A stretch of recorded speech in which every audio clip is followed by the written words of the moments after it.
आज मीठे बाबा हमें कहते हैं कि सेवा का भाग्य प्राप्त होना ही सबसे बड़ा भाग्य है। किस किस को सेवा का भाग्य प्राप्त है? सबको? नहीं, कुछ कह रहे नहीं है। हाँ बाबा के हर बच्चे को सेवा का भाग्य प्राप्त है, क्योंकि बाबा ने हमें सेवा के लायक बनाया है। दुनिया में कई चीज़ों को सेवा कहते हैं, है ना। कोई समझता है कि भूखे को भोजन खिलाना सेवा है, कोई कहता है गरीबों को कपड़े दान कर देना सेवा है, कोई कहते हैं बीमारों का इलाज कराना सेवा है। लेकिन बाबा हमें समझाते हैं कि सच्ची सेवा है आत्मा को बाबा से मिलाना, है ना। क्योंकि बाबा हमें समझाते हैं कि और जो भी कुछ जिसे हम सेवा कहते हैं वो अल्पकाल की है। किसी को आपने भोजन करा दिया तो क्या उसका एक टाइम का भोजन करा देने से उसकी भूख शांत हो जाएगी? वो तो फिर अगले टाइम भूखा हो जाएगा। किसी को आपने 2 कपड़े दे दिए तो क्या उसकी जीवन उस 2 कपड़े में निकल जाएगी? या किसी की बीमारी का इलाज करा दिया तो क्या वो दोबारा बीमार नहीं पड़ेगा, है ना। और वास्तव में क्या अगर एक शारीरिक बीमारी से कोई छूट भी गया तो क्या उसको दुख से मुक्ति मिल जाएगी? दुख धाम में तो दुखों की अनेक बातें हैं। तो इसीलिए बाबा हमें कहते हैं हाँ वो भी ठीक है, क्योंकि जब तक हमें रूहानी सेवा का अवसर नहीं होता, जब तक हमें समझ नहीं होती कि रूहानी सेवा कैसे करें, आत्मा को कैसे सुख शांति का अधिकारी बनाएं, तो वो भी जो सेवा है उसको भी हम करते हैं। उससे भी चलो अल्पकाल का ही सही, लेकिन किसी को थोड़ा आराम मिलता है। और दुनिया में कहते हैं ना something is better than nothing, तो फिर समथिंग के हिसाब से वो ठीक है। लेकिन बाबा कहते उससे कोई तुम्हें दुआओं का खाता, अविनाशी खाता नहीं बन जाता, या उससे कोई तुम्हारा भाग्य नहीं बन जाता। वो तो अल्पकाल की, उसको तुमने खुशी दी, तुम्हें भी अल्पकाल की खुशी मिली, पर अल्पकाल की चीज़ तो अल्पकाल की ही होती है ना। फिर इसमें एक और बात समझेंगे, कई बार तो मनुष्य ऐसा भी कह देता है कि हम अपने बच्चों को पाल रहे हैं, वो भी सेवा ही है ना। या बच्चे को जन्म दिया तो उसकी पालना कर रहे हैं, या युगल के लिए कमा रहे हैं, भोजन बना रहे हैं, लौकिक परिवार की पालना कर रहे हैं, तो वो सेवा है। तो अगर हम कोई भी ऐसी चीज़ कर रहे हैं और जिसमें जो मनसा है वो काम की है, या मोह की है, या देहाभिमान की पुष्टि हो रही है, तो वो सेवा में नहीं गिनी जाती है। क्योंकि जब हम बच्चों को पालना दे रहे हैं जिनसे मोह है, तो वो अगर अच्छा करते हैं तो हमें खुशी होती है, तो उस सेवा का तो हमें रिटर्न मिल गया ना, इमोशनल सेटिस्फैक्शन तो फिर वो सेवा थोड़ी हुई। सेवा माना तो निस्वार्थ सेवा, जिसमें कोई ऐसा नहीं है कि मुझे अभी अभी प्राप्ति चाहिए, है ना। लेकिन जब हम लौकिक परिजनों की सेवा करते हैं तो एक्सपेक्टेशन होती है ना, और जब एक्सपेक्टेशन पूरी नहीं होती तो उसमें दुख की भी अनुभूति होती है। अब अगर सचमुच सेवा ही कर रहे हैं तो फिर तो संबंधों में कभी दुख नहीं होना चाहिए। लेकिन क्या हमारे संबंधों में दुख नहीं है? आज सर्वे तो यही कहता है कि जो संबंध है, संबंध ही सबसे बड़ा स्ट्रेस का कारण है, दुख का कारण है। तो अगर संबंध सेवा की वृत्ति से निभाए जाते तो संबंध कभी दुख का कारण नहीं बन पाते, क्योंकि दुख होता है एक्सपेक्टेशन से और सेवा होती है निस्वार्थ। तो अगर दुख हो रहा है तो माना एक्सपेक्टेशन है, और जहाँ एक्सपेक्टेशन है वहाँ तो फिर हम ये नहीं कह सकते ना कि सेवा है। वहाँ तो फिर मोह है या काम है या लोभ है या कोई ना कोई ऐसी बात है जिस स्वार्थ वृत्ति से हम उस संबंध में आ रहे हैं, और इसीलिए जब उसकी पूर्ति नहीं हो रही तो दुख हो रहा है। तो हाँ, ये बात भी सच है कि अगर आप आत्म अभिमानी होकर सेवा की वृत्ति से संबंध निभाएं तो वो भी सेवा में गिना जाएगा। लेकिन लौकिक संबंधों में जब तक हम बाबा का ज्ञान नहीं लेते, जब तक आत्मा में शक्ति नहीं भरी है, तब तक ऐसा नहीं कह सकते कि वो कोई सेवा है ना। हाँ, बाकी हम ब्राह्मण हैं, जब हम ईश्वरीय सेवा करने लगते हैं, जब हमें रूहानी सेवा करनी आ जाती है, तो हम लौकिक को भी अलौकिक बनाकर रूहानी सेवा कर सकते हैं। वो दूसरी सब्जेक्ट है। पर ऐसे कह देना दुनियावी हिसाब से कि बच्चों को पालना या युगल के लिए भोजन बनाना सेवा है, ऐसा नहीं है ना। मुझे याद है एक बार मुझे कोई कह रहे थे कि आप लोग भी सेवा करते हैं और हम भी सेवा करते हैं। तो फिर उन्होंने आप ही स्पष्टीकरण दिया कि आप लोगों के यहाँ भी लोग आते हैं, आप उनको भोग बनाकर खिलाते हैं या उनकी पालना करते हैं, और हम भी अपने पत्नी बच्चों की और लौकिक परिवार की सेवा करते हैं। तो मैंने कहा बहुत अच्छी बात है। तो फिर मैंने कहा आप यहाँ कैसे आए? तो कहते नहीं, हम मुझे ना बहुत स्ट्रेस और एंग्जाइटी हो रही है। तो मैंने कहा कि फिर आपको तो स्ट्रेस और एंग्जाइटी नहीं होनी चाहिए, क्योंकि जो सेवा करते हैं उनको तो बहुत दुआएं मिलती हैं, हमें तो स्ट्रेस और एंग्जाइटी नहीं होती। आपके कितने बच्चे हैं? तो कहते 2। तो मैंने कहा हमारे तो 150-200 हैं, लेकिन हमें तो स्ट्रेस एंग्जाइटी नहीं होती, आपको 2 में क्यों होती? तो मैंने कहा जिस तरह से आपने बात शुरू की तो उसमें प्रॉब्लम है। ऐसा नहीं है कि आप जो करते हैं और हम जो करते हैं वो सेम है।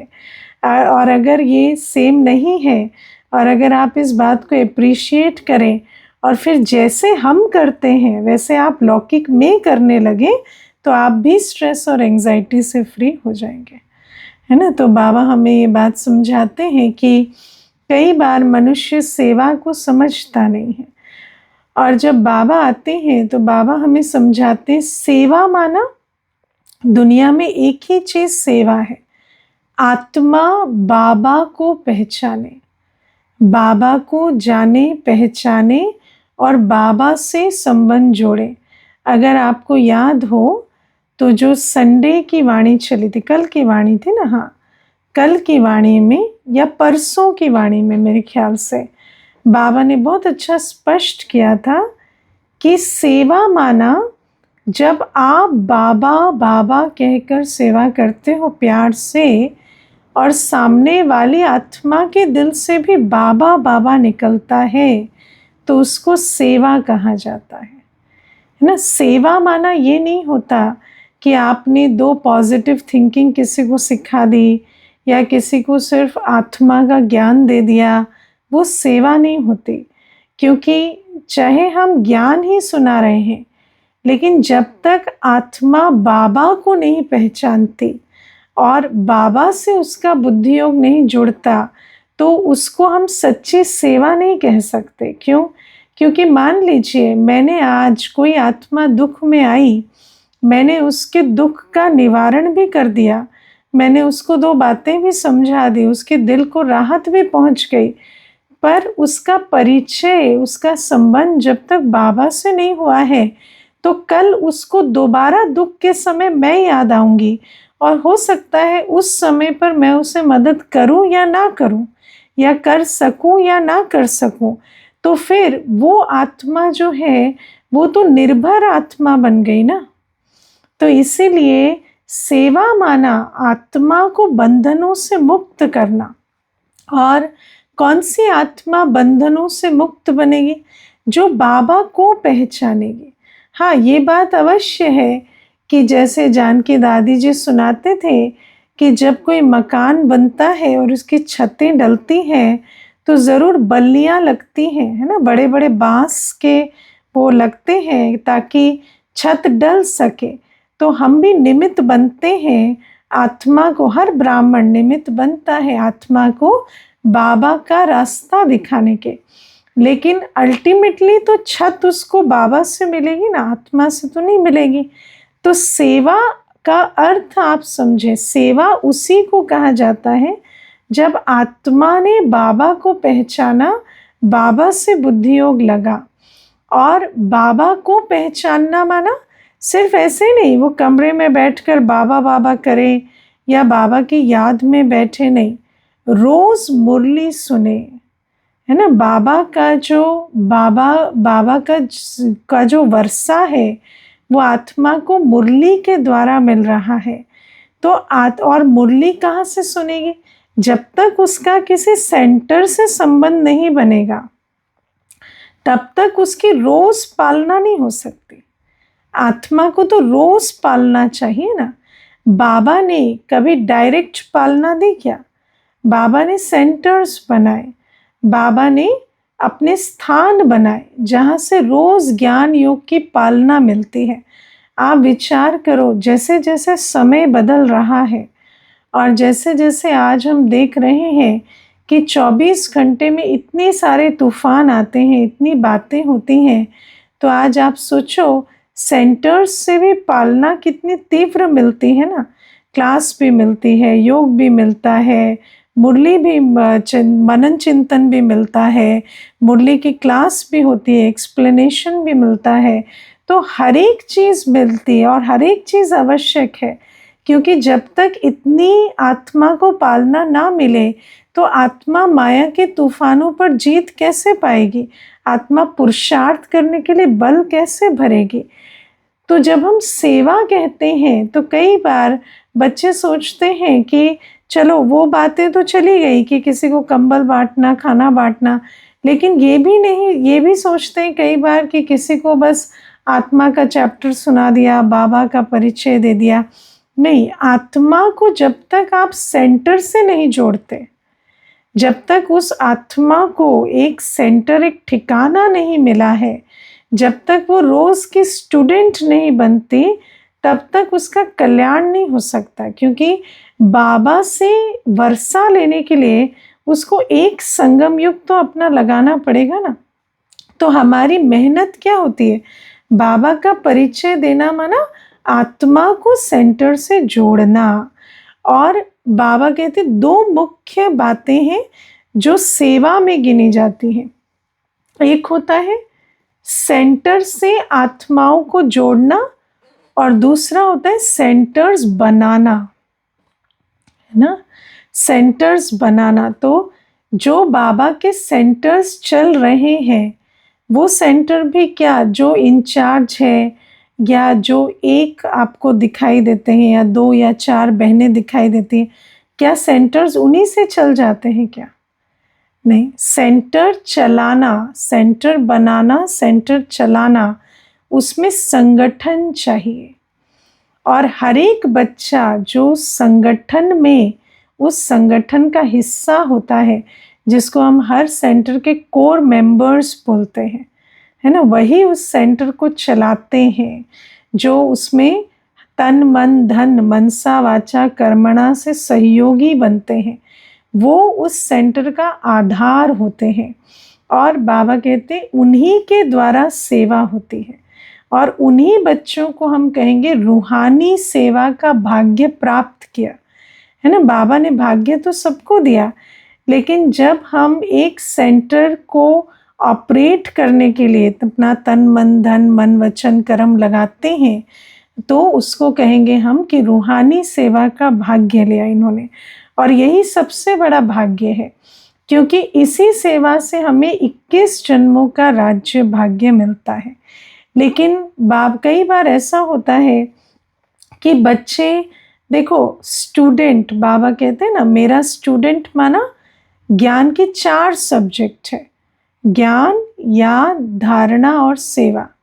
अगर हम ज्ञान सुन रहे हैं, याद कर रहे हैं और कहते हैं पवित्र रह रहे हैं और फिर भी हम सेवा सहयोगी नहीं बनते, तो इसका मतलब हमें धारणा नहीं हो रही, हमें कुछ समझ में नहीं आ रहा, है ना। और फिर ऐसे बच्चे को क्या स्टूडेंट कहेंगे, है ना। ऐसे बच्चे को क्या संगठन का हिस्सा कह सकेंगे? नहीं कह सकेंगे। मैं आपको एक छोटी सी बात बताती हूँ इसमें। एक बहन थी, तो एक सेंटर उसने खोला, तो फिर वो सेंटर पर भाई बहनें आते। अब कुछ दिनों के बाद बड़ी दीदी ने उनको कहा आप ये सेंटर बंद कर दो, है ना। कुछ दिनों में ना 4-5 वर्ष के बाद, तो उसने बहुत उसमें ऑब्जेक्शन किया कि ऐसा तो ये गलत बात कर रहे हैं और ऐसा कर रहे हैं, और सेंटर्स तो बंद नहीं होते एक बार खुलने के बाद। तो वो बात उसने मुझे भी बताई कि दीदी ऐसा कह रहे हैं। तो मैंने कहा ऐसा होना तो नहीं चाहिए, ऐसा क्यों कह रहे हैं? तो मैंने कहा आपके यहाँ कितने भाई बहनें आते हैं? तो कहते 100 आते हैं। तो मैंने कहा 100 आते हैं, और आपकी भंडारी कितनी आती है? कितने भाई बहनें भंडारी करते हैं, माना सेवा की जिम्मेवारी संभालते हैं, धन सहयोगी बनते हैं, तन से सहयोगी बनते हैं? कहते 2। और बाकी जो 98 आते हैं, तो कहते वो बस आते हैं, मुरली सुनते हैं, जाते हैं। तो मैंने कहा हाँ, तो फिर आपके स्टूडेंट तो 2 ही है ना, 100 थोड़ी है। और अगर 5 वर्ष में 2 ही हैं, तो फिर क्या है? फिर सेवा तो नहीं हो रही है। तो कहते नहीं पर आते तो हैं। तो मैंने कहा आते हैं पर समझते तो कुछ नहीं है ना।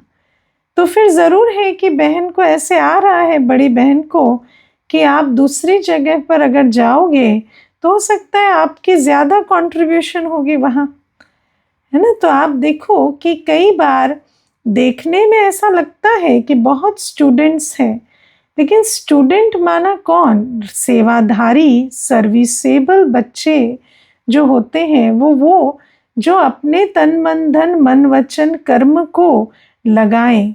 और अगर ऐसे बच्चे नहीं हैं, तो फिर बाबा का कार्य कैसे चलेगा, है ना। बाबा का कार्य तो ऐसे नहीं चलेगा, बाबा का कार्य तो बच्चों से चलता है। हमें ये बात समझ में आती है कि ज्ञान सुनने से भाग्य नहीं बनेगा, ज्ञान सुनकर कर्मों में लाने से भाग्य बनेगा। जब हम बनेंगे, बनाएंगे, जब हम दैवी गुण धारण करेंगे, जब हम अनेकों को रास्ता दिखाएंगे, तो हमारा भाग्य बनेगा। और बाबा हमें कई बार कहते हैं कि बच्चों को बाबा की प्रत्यक्षता करनी है, बच्चों को बाबा को दुनिया के सामने प्रत्यक्ष करना है। लेकिन आप कभी विचार करके देखो, क्या सच में बाबा की प्रत्यक्षता हमारी मोहताज है? क्या बाबा एक बार चाहे तो सारी दुनिया को साक्षात्कार करा के प्रत्यक्ष नहीं कर सकता? हाँ, क्या नहीं कर सकता, है ना। कई बार बाबा जब बच्चों को कहता है, तो बच्चों को लगता है शायद बाबा हमारे द्वारा अपनी प्रत्यक्षता कराना चाहता है। पर बाबा के लिए तो सेकंड की बात है, बाबा को क्या पड़ी। बाबा तो 1 सेकंड में, बाबा ने आज मुरली में क्या कहा, क्या मैं नहीं कर सकता? क्या मैं तो कर ही सकता हूँ।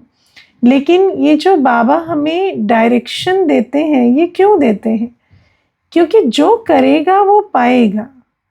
अगर हमारा तन मन धन मनसा वाचा कर्मणा नहीं लगेंगे सेवा में, तो फिर हमारा भाग्य नहीं बनेगा। क्योंकि कर्म का बीज बोए बिना फल नहीं मिलता, ये नियम है।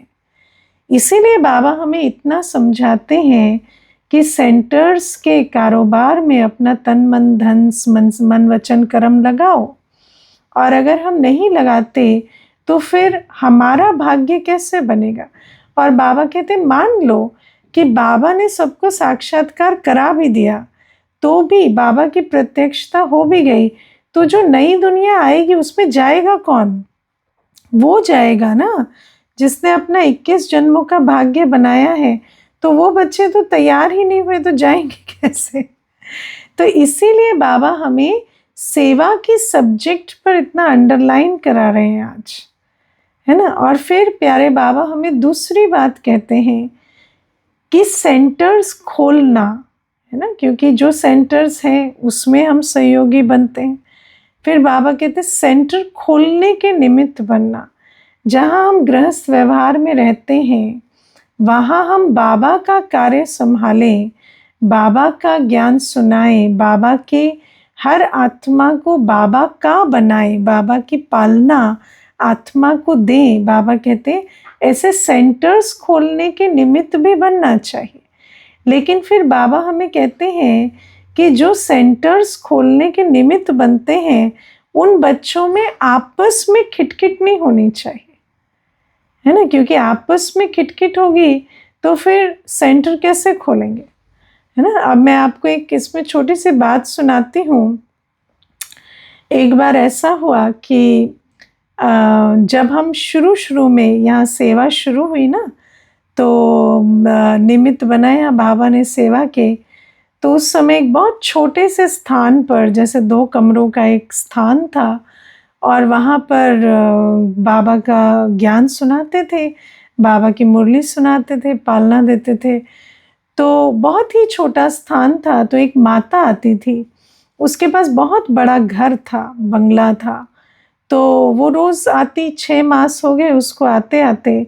तो मुझे कहती एक दिन कि दीदी आप लोग इतने छोटे से स्थान में क्यों सेवा करते हो और रेंट भी देते हो, तो आप ऐसा क्यों नहीं करते, आप लोग मेरे साथ शिफ्ट हो जाओ, मैं अकेली हूँ, तो आप दोनों भी शिफ्ट हो जाओ, आप भी संतोष भाई भी दोनों शिफ्ट हो जाओ, तो फिर वहाँ पर आप सेवा करना, और वहाँ तो सब चीज़ों का प्रबंध है, तो मैं प्रबंध भी कर दूँगी और आप अपना वहाँ क्लास भी कराना, बाबा कमरा भी बना देंगे, सब कर लेंगे। तो उस समय मैं तो बहुत नई थी, तो बाबा कहते हैं ना कि फिर राय लेनी होती है, क्योंकि अपने को इतना पता नहीं होता है। तो जैसे मैं बहुत खुश हो गई कि अच्छा भई कोई ऑफ़र कर रहा है, तो मैंने बड़ी दीदी को कहा कि दीदी ऐसी-ऐसी बात है, और माता अकेली रहती है, उसका बड़ा मकान है, वो कह रही है आप शिफ्ट हो जाओ और आप जो है आपस में वहाँ पे सेवा कर लो। तो दीदी ने कहा अच्छा तो माता को कितना समय हुआ है? तो कहती कि, तो मैंने कहा 6 मास हुए हैं उसको, रोज़ आती है। तो दीदी ने कहा अच्छा ठीक है अभी रुक जाओ थोड़ा, है ना, अभी नहीं जाओ, अभी थोड़ा रुक जाओ, और कभी पूछे तो बोलो कि हाँ विचार कर रहे हैं और धीरे-धीरे रैप अप करके जाएँगे। तो ऐसे करके माता दीदी ने कहा उनको भी ऐसे नहीं कहो कि अभी नहीं जाएँगे, लेकिन जाओ भी नहीं, अभी शांत बैठो। तो फिर हमने कहा ठीक है, क्योंकि राय लेते हैं, माना राय माननी पड़े। तो जैसा कहा गया वैसा हम निरसंकल्प हो गए कि अच्छा भई अब कहा है तो चुप रहो। तो माता कई बार पूछती, 6 महीने, 1 महीना, 2 महीना, 3 महीना पार हुआ, 6 महीने और पार हुए, तो माता रोज़ पूछे। अब मैं रोज़ उस बात को थोड़ा टालूँ। अब 6 महीने के बाद माता का आना बंद हो गया। तो फिर मैं सोचूँ कि पता नहीं माता को क्या हुआ। तो एक दिन मैं उस रास्ते से जा रही थी, तो मैं गई उनके यहाँ और मैंने पूछा आप सेंटर नहीं आते?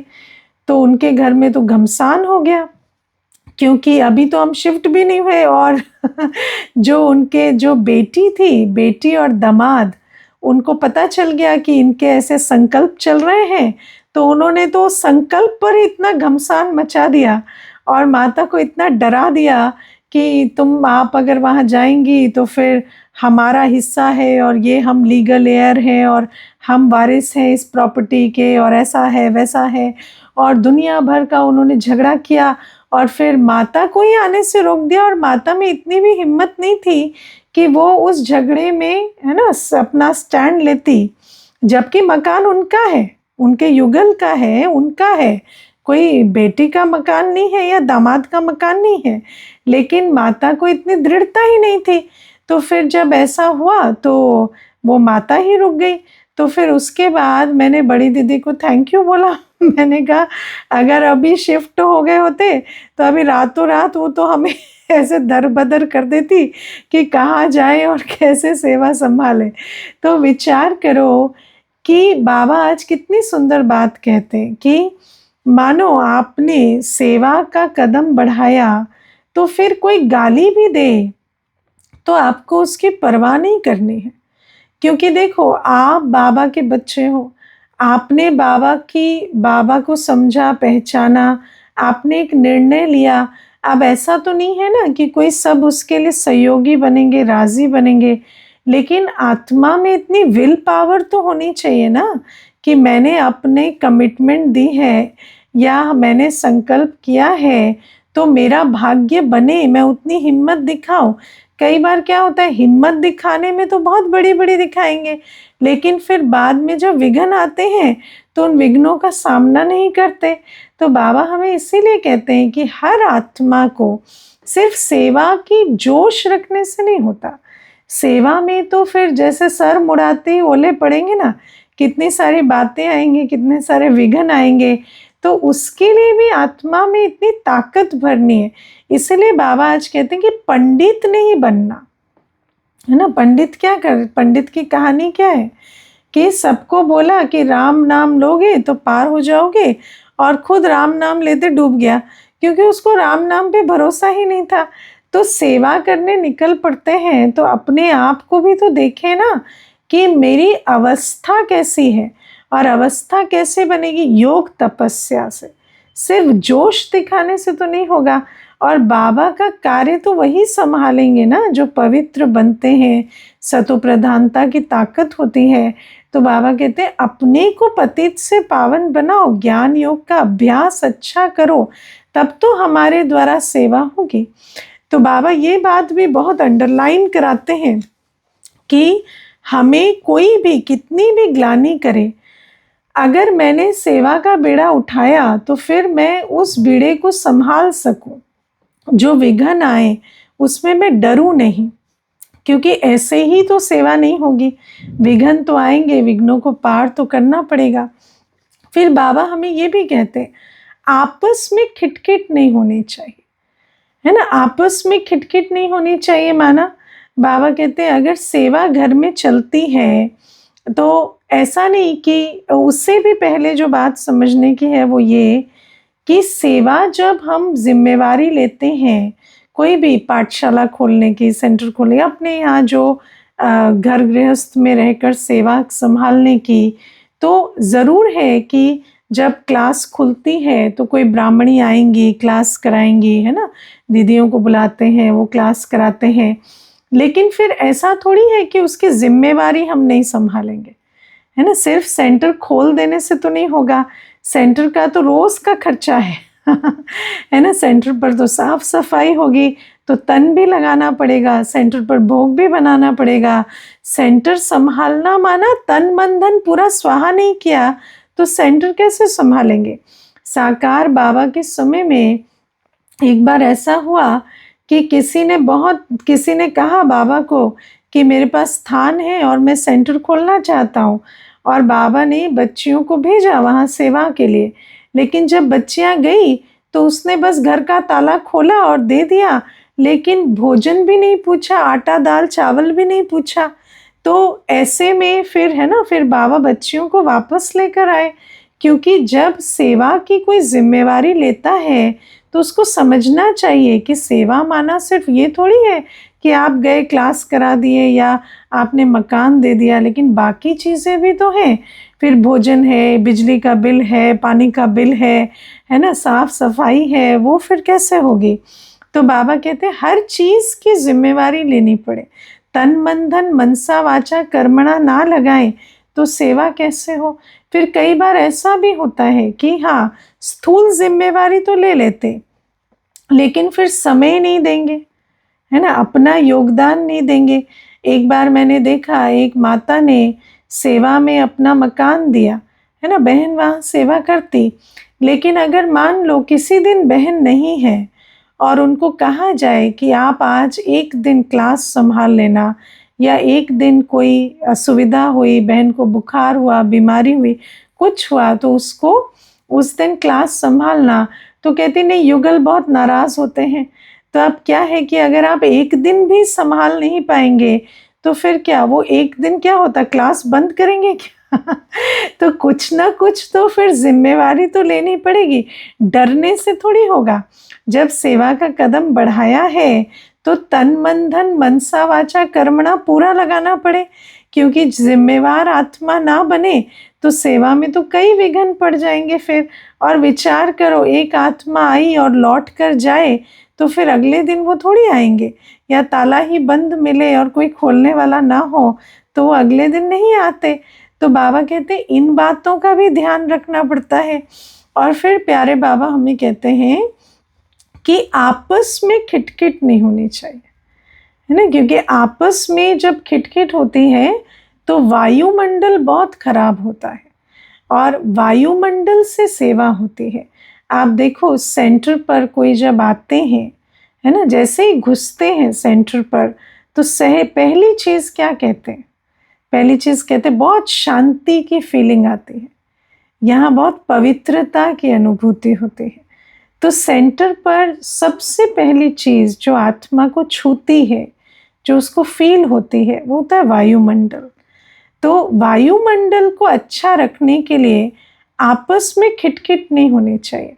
और आपस में खिटखिट क्यों होती है? आपस में खिटखिट होती है देहाभिमान के कारण, है ना। जब आपस में खिटखिट का एक ही कारण होता है देहाभिमान।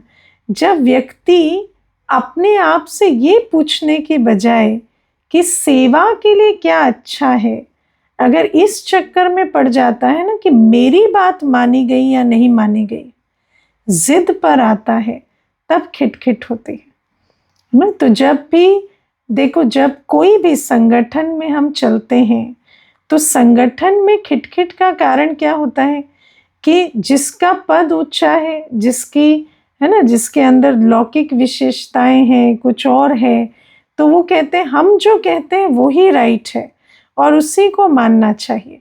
लेकिन संगठन चलता है सम्मान से। अगर मैं आपको कहूँगी मैं ही राइट हूँ तो आप भी कहेंगे मैं ही राइट हूँ।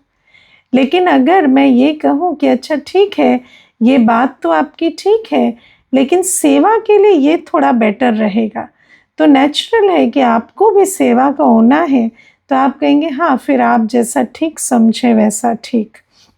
तो क्या है कि खिटखिट का कारण होता है देह अभिमान। मैं आपको भी एक लौकिक दुनिया की भी बात बताती हूँ। अभी पीछे एक भाई आए थे तो मुझे कहते कि वो आर्किटेक्ट है वो भाई, और उसने एक आर्किटेक्चर की कंपनी खोली है।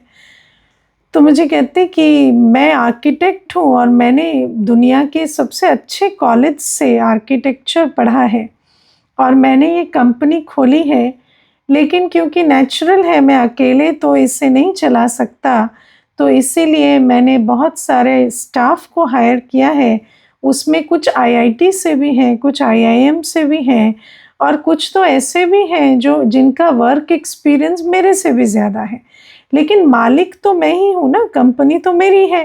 तो अभी क्या होता है कि हमारे बीच बहुत ईगो क्लैश होती है, क्योंकि हम जब आपस में बैठते हैं कोई भी डिसीजन लेने के लिए तो आईआईटी वाला कहता है कि मुझे ज़्यादा आता है, आईएम वाला कहता है मेरे को तो तुमसे भी ज़्यादा अनुभव है, और मैं कहता हूँ मैं तो मालिक ही हूँ तो मेरी सुनो।